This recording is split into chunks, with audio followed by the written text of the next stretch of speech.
Morning, students.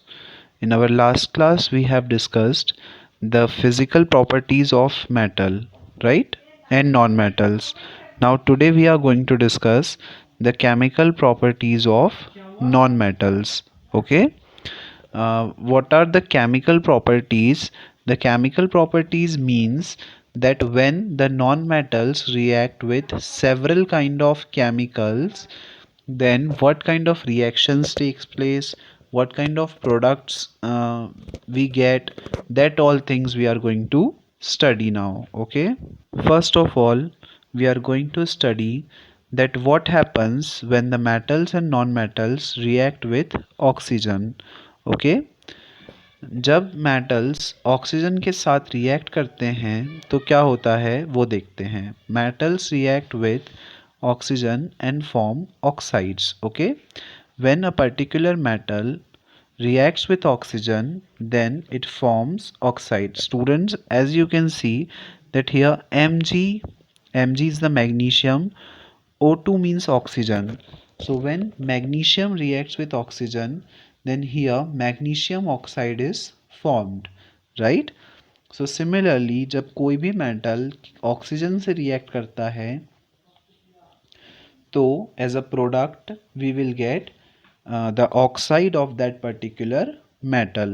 Okay, so in this way the metals react with oxygen to form their oxides. Okay, now students, magnesium oxide is basic in nature.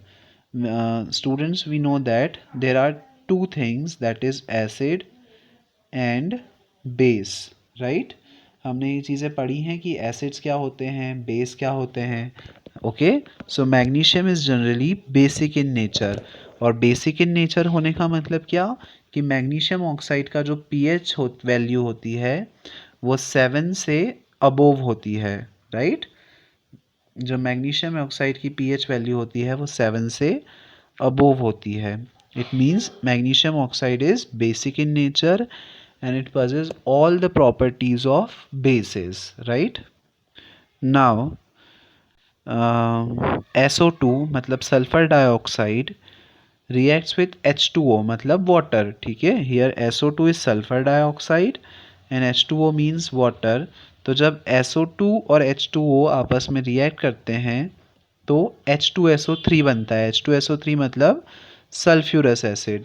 Students, you have to learn the formula of all the elements. Okay, आपको सारे elements का जो symbols हैं और फॉर्मूले हैं वो आपको याद करने पड़ेंगे. Okay, so you have to learn that H2SO3 मतलब sulphurous acid. Now sulphurous acid turns blue litmus paper into red. Sulphurous acid जो होता है वो ब्लू लिटमस पेपर को रेड में कन्वर्ट कर देता है and hence the oxides of non metals are acidic in nature. और इसीलिए जो नॉन मेटल्स के ऑक्साइड्स होते हैं वो कैसे होते हैं, एसिडिक होते हैं नेचर में, राइट? इसका मतलब वो एसिड्स की प्रॉपर्टी को शो करते हैं. Now we are going to study about the reaction with water. क्या होता है जब मेटल्स और नॉन मेटल्स वाटर के साथ रिएक्ट करते हैं, that we are going to see now. Okay, sodium, students, we know that sodium is a metal, right? Sodium reacts vigorously with metal. Sodium जो होता है वो बहुत ज़्यादा रिएक्टिव होता है and it reacts with water so vigorously. मतलब अगर वो वाटर के कांटेक्ट में थोड़े से टाइम पीरियड के लिए भी अगर आया है तो वो उस थोड़े से टाइम पीरियड में ही अपनी रिएक्शन कर लेता है and it is very risky. Okay, so and students, there is one more thing, that sodium is the only metal which is so soft that it can be cut by knife also. Okay, हमको पता है कि generally जो metals होते हैं वो बहुत hard होते हैं, राइट? बट सोडियम ही एक ऐसा मेटल है जो कि बहुत सॉफ्ट होता है and it can be easily cut with the help of knife. Knife means चाकू, right?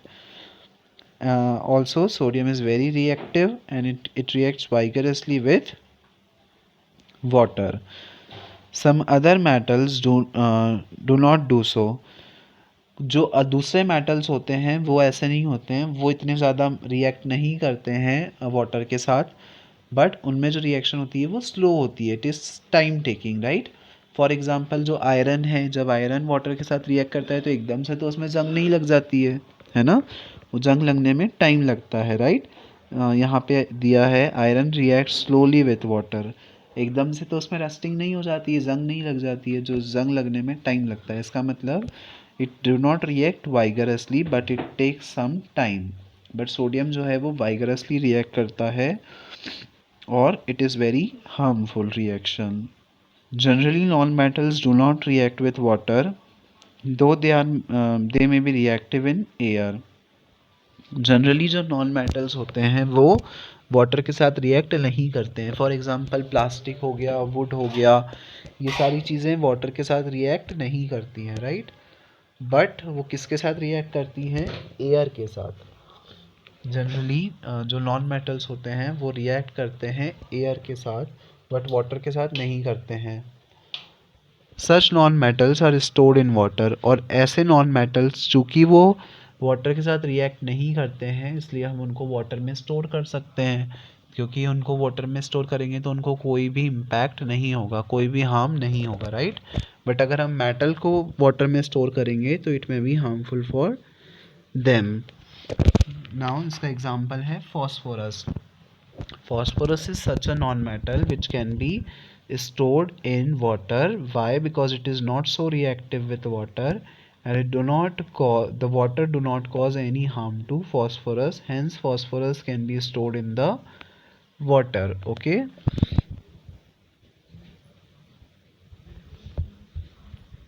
Now we are going to see about the reactions with acids.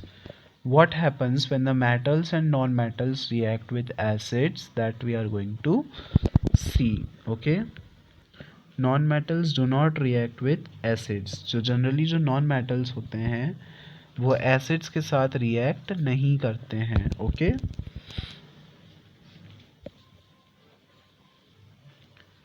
Metals react with acids. जो metals होते हैं वो acid के साथ react करते हैं and form produce pop sound, और एक पॉप साउंड निकलता है। पॉप का मतलब pop sound is like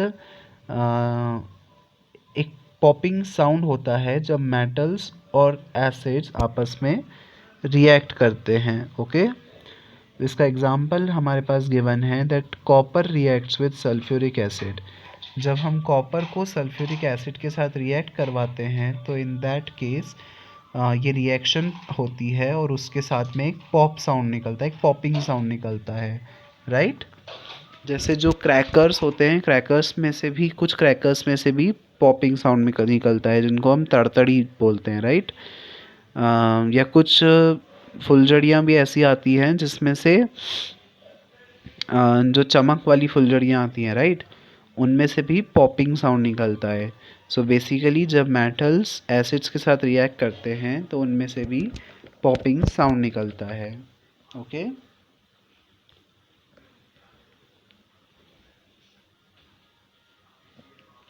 Now students, first we are going to see displacement reaction. Okay, what is basically the displacement reaction that we are going to see now? CuSO4 plus Zn forms ZnSO4 plus Cu. Here CuSO4 मतलब copper sulfate, Zn is zinc. Basically displacement reaction में क्या होता है, एक atom दूसरे atom को, एक more reactive atom एक लेस रिएक्टिव एटम को डिस्प्लेस कर देता है। ओके। एक मोर रिएक्टिव एटम एक लेस रिएक्टिव एटम को डिस्प्लेस कर देता है एंड बेसिकली हमारे पास एक नया सब्सटेंस बन जाता है। So as you can see here also students that here CuSO4 and Zn react with each other, और आपको पता है कि जो Zn है वो ज़्यादा रिएक्टिव, मतलब zinc is more reactive than copper. So this Zn combines with SO4 and forms ZnSO4, और Cu मतलब कॉपर लेस रिएक्टिव है तो कॉपर अलग हो जाता है, राइट। तो जो मोर रिएक्टिव है वो अपना एक कंपाउंड बना लेगा और जो लेस रिएक्टिव है वो अलग हो जाएगा। So when CuSO4 reacts with Zn, so it forms ZnSO4 plus Cu. Basically this is called as displacement reaction. Okay. Now the next is more reactive metal can replace a less reactive metal. Right, the same thing I have just told you, that the more reactive metal जो होता है वो replace कर देता है less reactive metal को, और वो अपना compound बना लेता है, और जो less reactive metal है वो अलग हो जाता है. Right. Now uses of metals and non-metals. Okay, what are the uses of metals and non-metals that we are going to see. कि हमने metals और non-metals क्या होते हैं वो तो पढ़ लिया, बट अब उनका हमको यूज़ कहाँ है डेली लाइफ में वो समझते हैं. Non-metals is essential for our life which all living will inhale during breathing, right? Obviously students, we know that oxygen is a non-metal, right? And all the human beings are alive only because of oxygen, right? अगर हमको oxygen नहीं मिलेगी तो we all would die. तो non metal, एक non metal ही responsible है जिसके कारण हम सब लोग अलाइव हैं, and that non metal is O2, that is oxygen, right. Now, non-metals used in fertilizers to enhance the growth of plants. Basically कुछ non-metals ही होते हैं जिनको जो फार्मर्स हैं वो एज अ फर्टिलाइजर्स यूज़ करते हैं ताकि प्लांट्स की ग्रोथ हो सके. और ऐसे जो सब्सटेंस हैं, that substance are basically phosphorus. And that kind of substance are used in fertilizers and they are also non-metals, right? तो नॉन मेटल्स हमको ब्रीथिंग में हेल्प करता है, दैट इज़ ऑक्सीजन. और कुछ नॉन मेटल्स को हम फर्टिलाइजर्स में डाल के हमारी क्रॉप की फर्टिलिटी को भी बढ़ा सकते हैं, right. The next one is non metals use in water purification process. कुछ ऐसे नॉन मेटल्स भी होते हैं जिनको हम वाटर प्योरिफिकेशन, वाटर को साफ करने के काम में लेते हैं, और इसका एग्जांपल है carbon. Carbon is such a metal जिसको कि हम यूज़ करके हमारे वाटर को प्योरीफाई कर सकते हैं, उसको साफ कर सकते हैं, right. Now the next one is non-metals used in the purple colored solution which is applied on the wounds and as an antiseptics. Students, doctors जो एंटीसेप्टिक्स यूज़ करते हैं, राइट. अगर हमको कोई वाउंड हो जाता है, वाउंड मीन्स घाव हो जाता है, तो उन वाउंड्स पर डॉक्टर्स जो एंटीसेप्टिक लगाते हैं, basically that antiseptic contains a non-metal and that non-metal is purple in that solution is purple in color. Okay, so basically जो non-metal होता है वो एंटीसेप्टिक की प्रॉपर्टीज को भी possess करता है, right. Now non-metals are used in crackers also. crackers means पटाखे. तो non-metals को पटाखे बनाने में भी यूज़ किया जाता है. Now metals are used in making machinery. Obviously students, there are metals जिनको हम machines बनाने में यूज़ करते हैं, right. जो most of the machines होती हैं उसमें आयरन से बनी होती हैं, and iron is a metal, copper is a metal, zinc is a metal, gold, silver, all these things are metal, right. automobiles मतलब हमारी गाड़ियों में भी मोस्ट ऑफ द जो गाड़ियाँ होती हैं वो मेटल से ही बनी होती हैं. देन एरोप्लेन्स बनाने में भी मेटल्स का यूज़ होता है. Trains, satellites, industrial gadgets, cooking utensils, water boilers, ये सारी चीज़ें जो होती हैं उनको बनाने में हमको किसकी रिक्वायरमेंट होती है, मेटल्स की, राइट. विदाउट मेटल्स हम ये सारी चीज़ें नहीं बना सकते हैं. तो these are some of the uses of metals and non-metals. Okay, that's all for today's class, students. The further topics we will study in the next lectures. Thank you.